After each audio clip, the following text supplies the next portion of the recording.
ಇನ್ನು Israel Iran ಮೇಲೆ ತೀವ್ರ ಸ್ವರೂಪದ ದಾಳಿ ಮಾಡ್ತಾ ಇದೆ. ಎಷ್ಟರ ಮಟ್ಟಿಗೆ ಅಂತಂದರೆ 100 ಕಡೆ ಟಾರ್ಗೆಟ್ ಮಾಡಿದೆ. 100 ಕಡೆಗೆ ಸೇನಾ ಮುಖ್ಯಸ್ಥನೂ ಸೇರಿದಂತೆ 3 ಅಧಿಕಾರಿಗಳು ಸಾವನ್ನಪ್ಪಿದ್ದಾರೆ. 6 ಮಂದಿ ನ್ಯೂಕ್ಲಿಯರ್ ವಿಜ್ಞಾನಿಗಳು ಕೂಡ ಸಾವನ್ನಪ್ಪಿದ್ದಾರೆ. ಇಸ್ರೇಲ್ ಅದು ಹೆಂಗೆ ಟಾರ್ಗೆಟ್ ಮಾಡುತ್ತೋ ಏನು, ಯಾವ ರೀತಿ ಹೊಡಿತಾರೆ?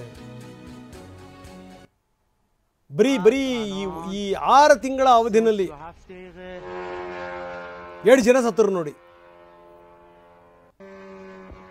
ಇಸ್ರೇಲ್ ದಾಳಿಗೆ 6 ಮಂದಿ ನ್ಯೂಕ್ಲಿಯರ್ ವಿಜ್ಞಾನಿಗಳು ಸಾವನ್ನಪ್ಪಿದ್ದಾರೆ. 6 ಜನ.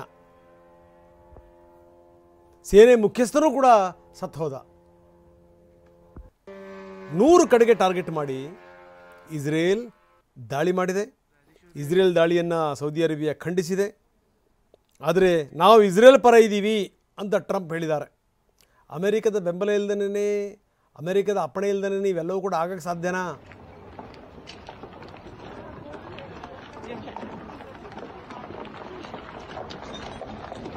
ಇನ್ನು ಇರಾನ್ ಮಿಲಿಟರಿಯ ಸಲಹೆಗಾರ ಅಲಿ ಕೂಡ ಸಾವನ್ನಪ್ಪಿದ್ದಾರೆ. ಇದ್ರ ಬಗ್ಗೆ ನಮ್ಮ ಮೊದಲೇ ಗೊತ್ತಿತ್ತು ಅಂತ ಟ್ರಂಪ್ ಹೇಳಿದ್ದಾರೆ. ಮಾತುಕತೆ ಮುಖಾಂತರ ಸಮಸ್ಯೆ ಬಗೆಹರಿಸಿಕೊಳ್ಳಿ. ಇದೊಂದು ಮಾಮೂಲಿ ಲೈನ್ ಇದು ಅಮೆರಿಕದ್ದು. ಇಸ್ರೇಲ್ ಜೊತೆ ಇರಾನ್ ಮಾತುಕತೆ ಮಾಡಬೇಕು. ಅದು ಮಾತುಕತೆ ಆಗಲಿಲ್ಲ, ಹೋಗಲಿಲ್ಲ.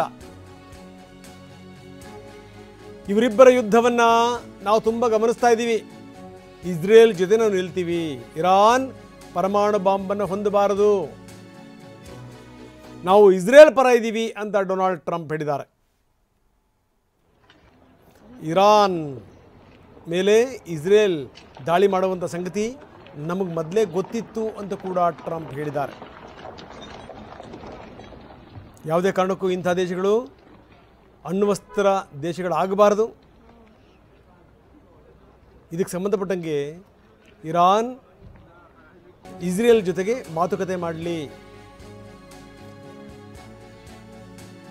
ಇನ್ನು ಇರಾನ್ ಇಸ್ರೇಲ್ನಿರೋ ಭಾರತೀಯರಿಗೆ ಎಚ್ಚರಿಕೆ ಸಂದೇಶವನ್ನು ರವಾನಿಸಲಾಗಿದೆ. ಭಾರತ ಸರ್ಕಾರ ಎಚ್ಚರಿಕೆ ಸಂದೇಶವನ್ನು ರವಾನಿಸಿದೆ. ಭಾರತೀಯ ರಾಯಭಾರ ಕಚೇರಿಯಿಂದ ಈ ಒಂದು ಎಚ್ಚರಿಕೆ ಸಂದೇಶ ರವಾನೆಯಾಗಿದೆ. ಇರಾನ್ನಲ್ಲಿರುವಂಥವರು, ಇಸ್ರೇಲ್ನಲ್ಲಿರುವಂಥವರು ಹುಷಾರಾಗಿರಿ. ಅಗತ್ಯ ಕೆಲಸ ಇದ್ದರೆ ಮಾತ್ರ ಇರಿ, ಇಲ್ಲ ಅಂದರೆ ದೇಶಕ್ಕೆ ವಾಪಸ್ ಬನ್ನಿ.